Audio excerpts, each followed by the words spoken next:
Good afternoon, students. Today I'll explain all the program execution so that you will understand clearly for each program what input has to be given and what output is been expected. So, and it will be useful. This you take this class as a revision class, which will help you in help you and support you in doing your laboratory test well. So starting from the first program, I'll show you all the execution of all the programs.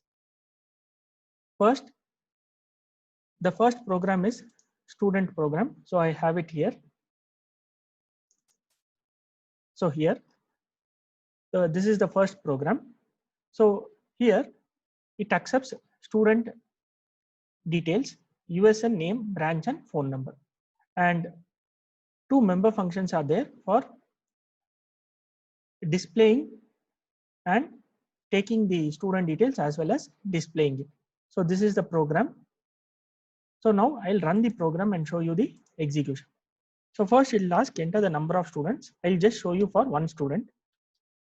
So it is telling us to enter the USN.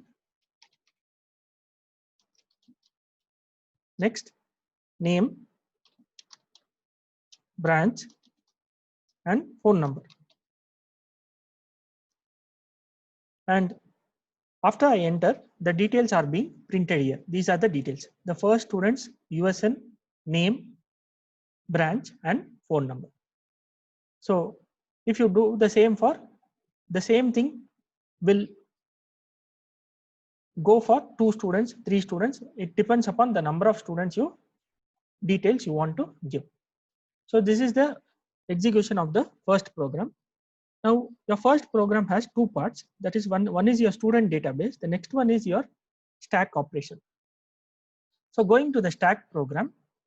So I'll go to the stack program. This is your stack program. Your stack program is simple. Already all the students know the operations of a stack. So I'll just run the program and show you. So just you have to demonstrate all these three operations for the whether it works properly or not to the external examiner. So the first operation, push operation. So I have to enter the element. I enter 2. So I display it. So the element in the stack are 2. Now I'll try pop operation. The popped out element is 2. Now again I try pop operation. It is telling stack underflow, meaning the stack is full. So like this, you have for your second program, that is not the second program, actually the first program has two parts. In the second part, stack operation, you have to demonstrate these operations and show it to your examiner. Now going to the second program. So even second program has two parts. One is the staff details and one more is the string tokenizer program. So I'll show the execution of both the program. So going to the staff program, this is your 2A program. So this staff program actually is given here to teach you the concept of inheritance. So going to show this program execution, this is program number 2A, staff program, and I'll show you the program execution. So I'll take it. This program actually takes the data of technical staff, contract person, and teacher details. So I take for one person. So first it will ask the teaching staff member details. So I'll take staff ID as I think he belongs to, let us take he belongs to ISC department. So I take ISC 1. So the name. Next, phone number, salary, domain. He belongs to ISC department. Publication, 1 publication. So publication details. Let us assume he has done publication in networks. Staff ID. So after entering all the details of the teaching staff, the next it is telling to enter the details of technical staff members. So same way, we'll see the technical staff belongs to mechanical department. So I'll enter Mech 1. Name, Ravi. Next, phone number, salary, skills. So I'll tell this technical staff has skill of operating the lathe machine. So I'll enter lathe operation. So again, after entering the technical staff detail, it is asking the contract staff member details. So contract person. So I'll enter contract 1. So this is his ID. Name is Raju. Phone number. Salary. The period is going to be attached with our institution. Let us say 6 months. So now, after entering all the details, you can observe all the details is being printed. First, these are the details of the teaching staff. Next, these are the details of the technical staff, and these are the details of the contract staff. So these details are being printed. So this is the program number 2A. Now going to program number 2B is to make you understand the concept of string tokenizer. So for that, I have a program here.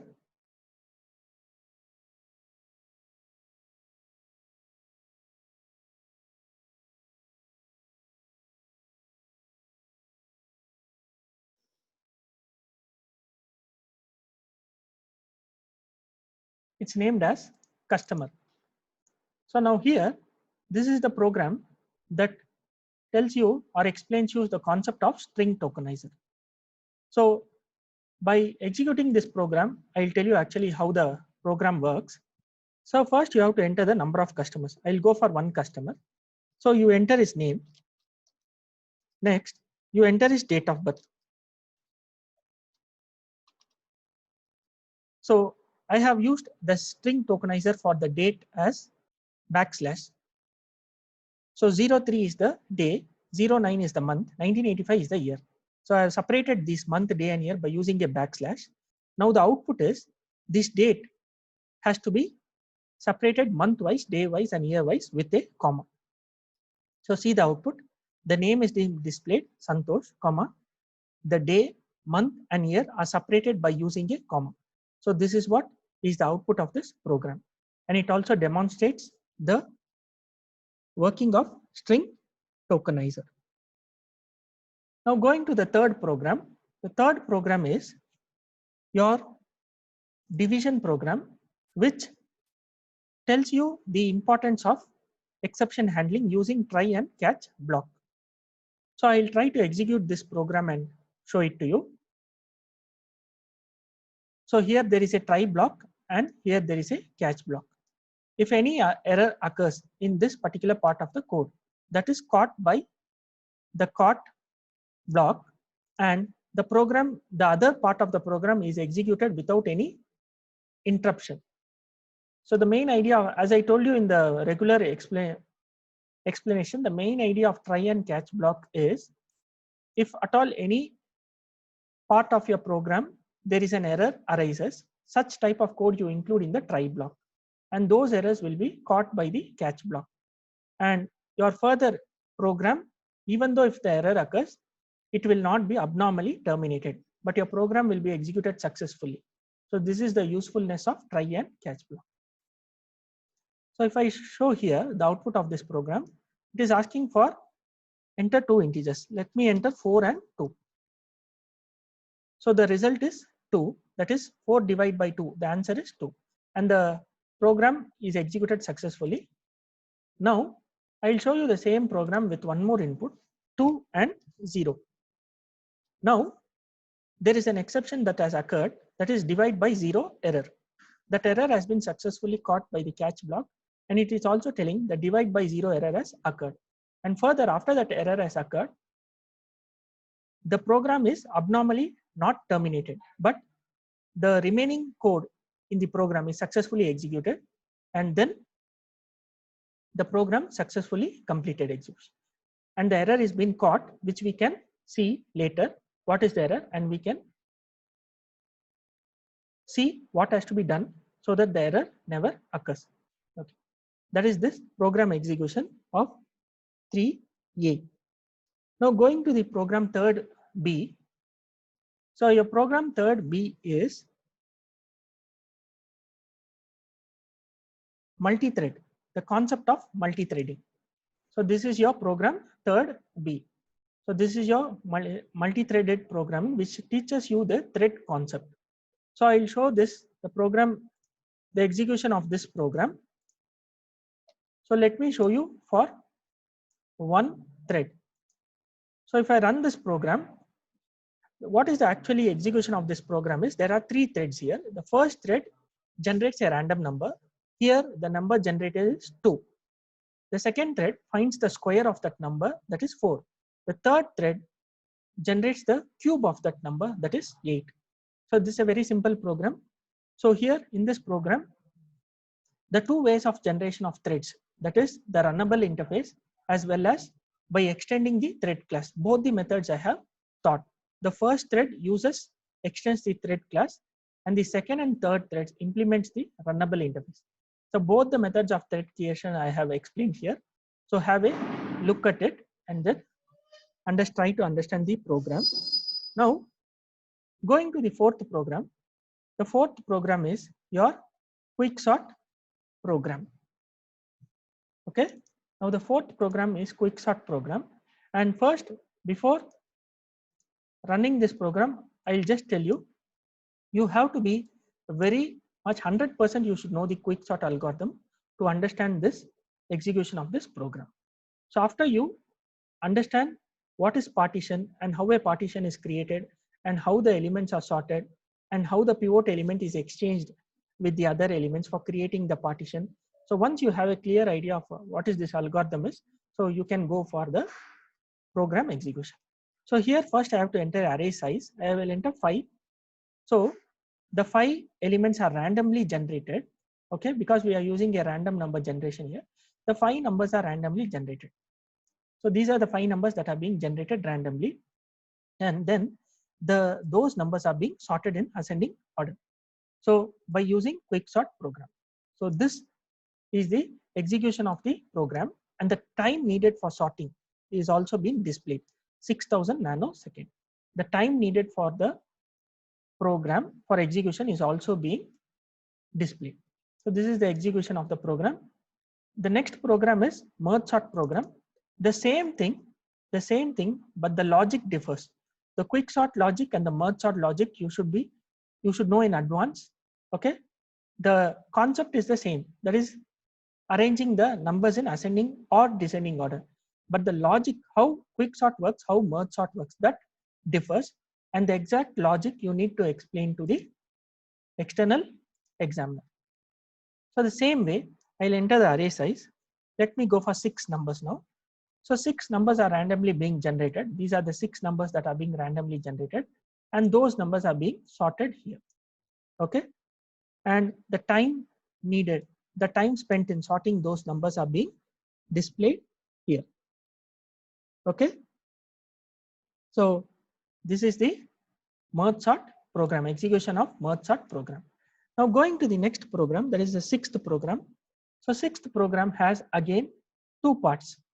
The 6th program has 2 parts, that is knapsack program. Actually the 6th program is knapsack program, which has to be implemented by 2 methods. One is dynamic programming method and one more is greedy method. So first going for knapsack dynamic programming method. So as you know, the main difference between dynamic programming and knapsack greedy method. In a knapsack dynamic programming, we are going for 0-1 knapsack problem. Okay, so in using dynamic programming method, we are not considering fractions. Okay, remember this one point very carefully. In dynamic programming method, we are not considering fractions, but in greedy method, we are considering fractions. Now this is the code which is needed for generating the solution for knapsack dynamic programming problem. Okay, and now executing this code. Now first it is asking enter the number of elements.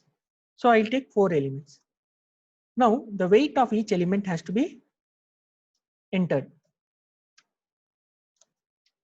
And next the profit of each element has to be entered, the profit.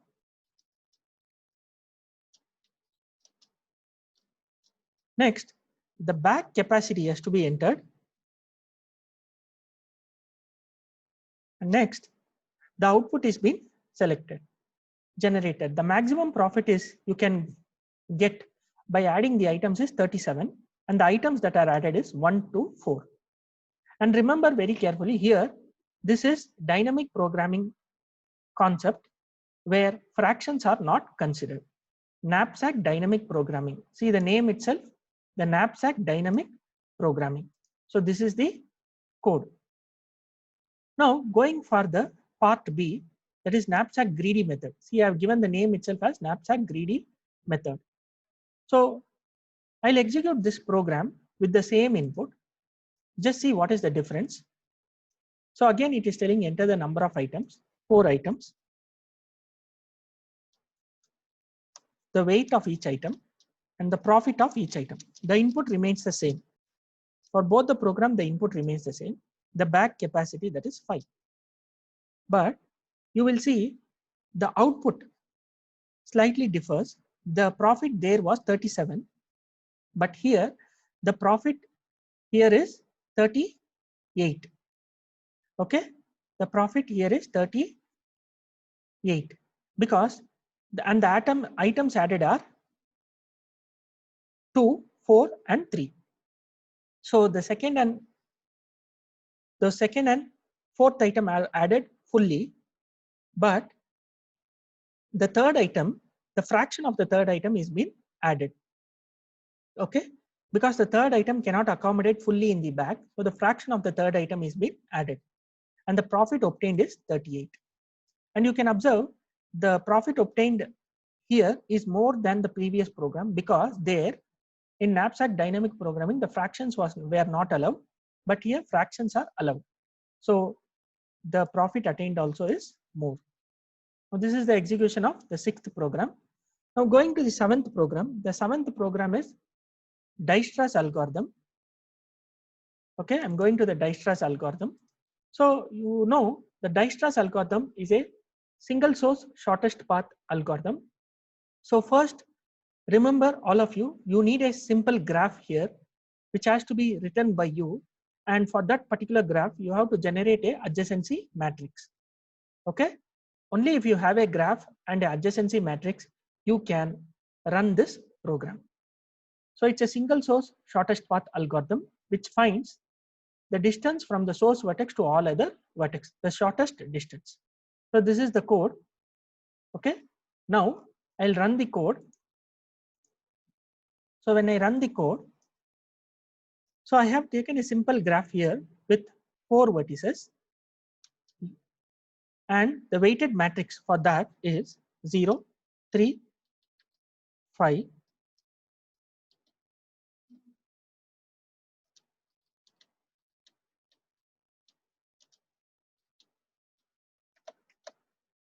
now I have entered the weighted matrix. Now my next step is to enter the source vertex. I'll enter 1 as my source vertex, and now it will display my output. I'll explain the output. The distance from 1 to 1 is 0. Since my source vertex is 1, the distance from 1 to 1 is 0. From 1, I can reach 2. The minimum distance is 3. From 1, the destination is 3. From 1, I can reach the node 3, and the intermediate vertex which I'm going to select is 4, and the total distance is 6. From 1, I can reach 4, and the distance is 5. So this is my output of this program. Okay. Later, I'll be showing you the graph also, what I have taken the graph, and also using this adjacency matrix, you can create a graph. Okay. So the reverse process, and using a graph also we can come out with a weighted matrix, and using a weighted matrix also we can come out with a graph. So for this particular weighted matrix, this is the output. I've taken the source vertex as 1. So from 1, the distance to all other vertices is being displayed here. This is the Dijkstra's algorithm. Okay. Now going to the next program. So the next program is your Kruskal algorithm. Okay, I'll go to the Kruskal algorithm, and you know the process of the working process of Kruskal algorithm. The Kruskal algorithm is used to find the minimum spanning tree. Okay.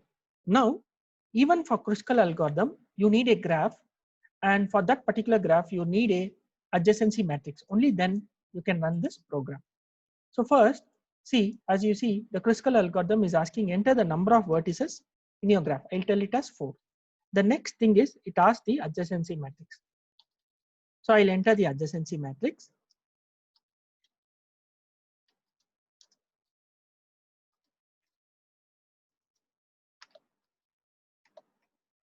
After entering the adjacency matrix, the minimum spanning tree is being generated by the Kruskal program, and the edges connected are nodes connected are 3 to 4, 1 to 2, 2 to 3, and the cost of the minimum spanning tree is 8.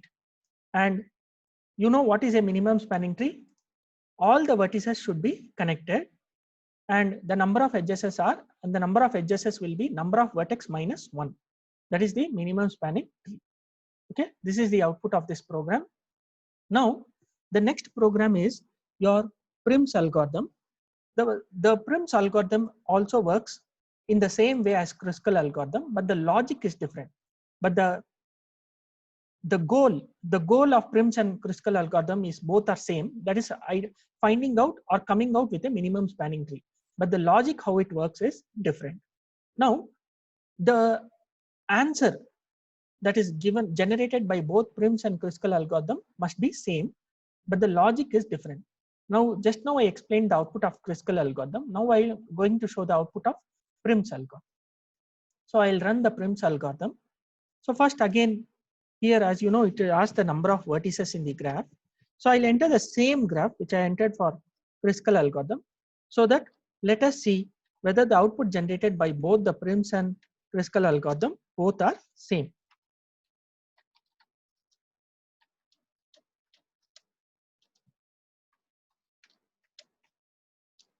So it is asking the source vertex.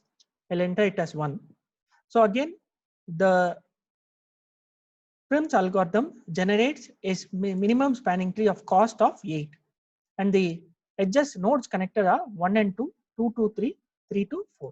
This is the minimum spanning tree generated by Prim's algorithm. And here you know the main difference between Kruskal algorithm and Prim's algorithm. In Prim's algorithm, you need to specify the source vertex, and Kruskal algorithm, you need not specify the source vertex.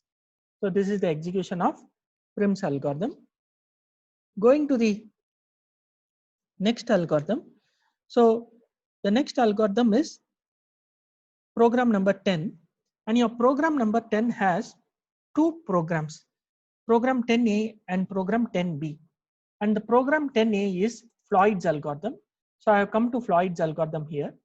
So the difference between Dijkstra's algorithm and Floyd's algorithm is, one main difference is Dijkstra's algorithm is single source shortest path algorithm, and Floyd's algorithm is all pair shortest path algorithm. Means for all the nodes in this graph to all other nodes, it finds the path, minimum path. Okay. Now let us see how this Floyd's algorithm works. I'll run this program, and you need a graph. So you need to specify the number of vertices in the graph, and compulsorily you require a adjacency matrix. Okay. So adjacency matrix can be given by giving a enter or by giving a space. Both the methods I'll show you.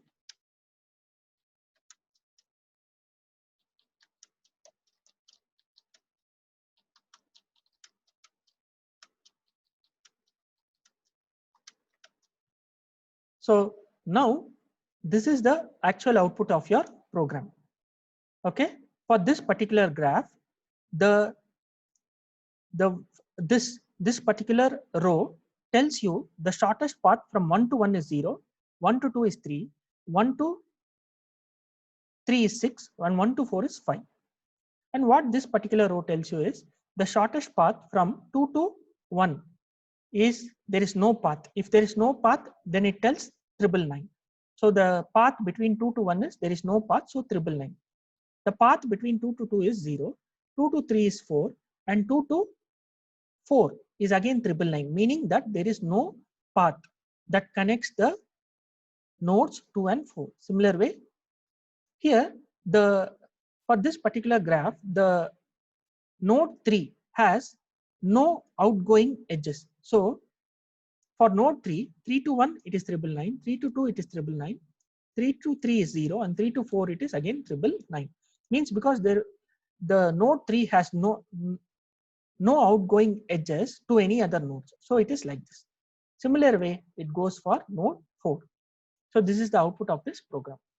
So it is a all pair shortest path problem, Floyd's algorithm. Okay. Now going for the next part of program 10. So program 10 has two parts. The next part is traveling salesman problem. So I will go to traveling salesman problem. So going to traveling salesman problem, I had explained the concept of traveling salesman problem before. So what is the concept of traveling salesman problem is, so you should have a graph. So you should start with a source vertex and you should travel and reach all other nodes and return to your source vertex. That is the concept of traveling salesman problem. So you should start with the source vertex, reach every other vertex and come back to your source vertex with a minimum distance. That is what your traveling salesman problem.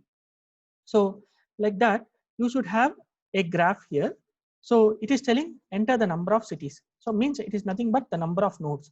So I'll enter the 4 nodes and you should give the cost matrix or adjacency matrix or weighted matrix. As I told you, different names are given. So I'll give the cost matrix.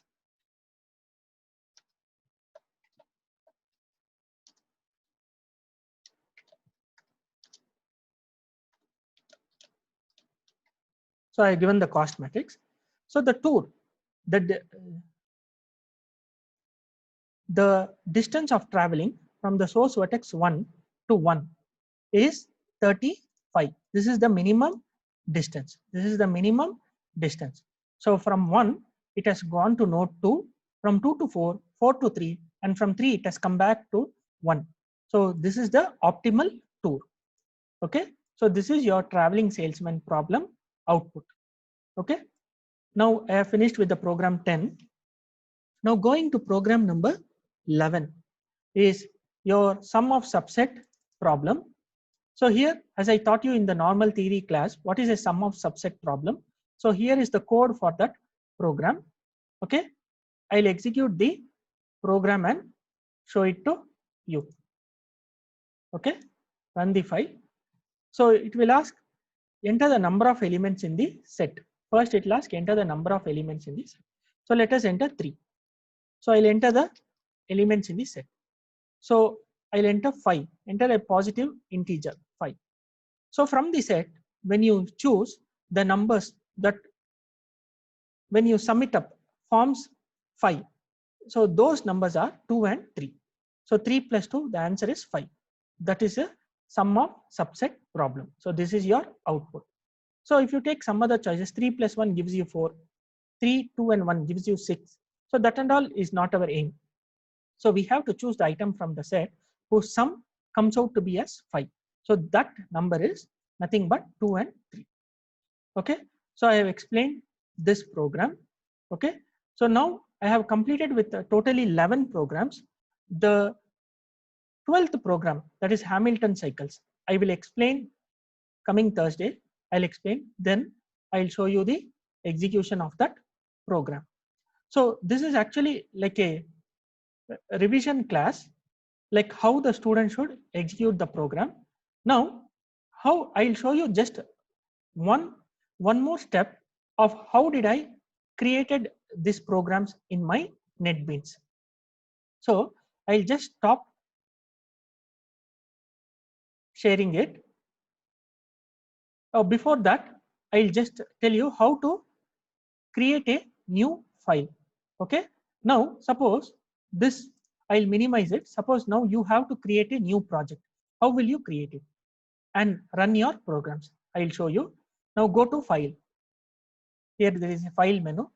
Now here there is a new project. You click that. Once you click that, what you do is make sure your Java application is clicked and then you go to your next button. Now here project name. you can give your own name. Now let us say Rahul is doing this program. Let us say I'll give as Rahul. Now let us here, after giving the project name, you come here. So the main class name, let us assume you are doing a addition program. So and the name of the addition program is addition, and you know the Java class name start with a capital letter, and you give the name. After giving it, click finish. Now your new file addition is been created here. See, the code is being created here. Now you can add a code here, any code which you want, addition of floating point numbers or addition of integer numbers or anything, and then you can run your programs. You can run your programs by clicking your run button, that is here, run the file. Now Rahul here, Rahul has created one program, that is addition.java. Now suppose he has to create one more program. What he has to do is just right click on top of Rahul, new Java class. Click that, and then suppose the next Java program you are going to create subtraction program. Give the name as subtraction, and just what you want to do is finish. Then the next, see, the addition program is given here, the subtraction program is there here. So you write the code here. Okay, after creating the code, you can run the program by just clicking the subtraction program here and go to run and run the file. Similar way, see, now Rahul, before he did not have any program. Now he has created addition program and subtraction program. Similar way, what I did is I created a application name as Java application 82, and I started inserting my program into that package. So I included all this program. Then what I did, I double click like this and execute each and every program and show it to you. Okay, similar way you can also execute the programs in NetBeans like this. Okay, students. So now I'll stop sharing it.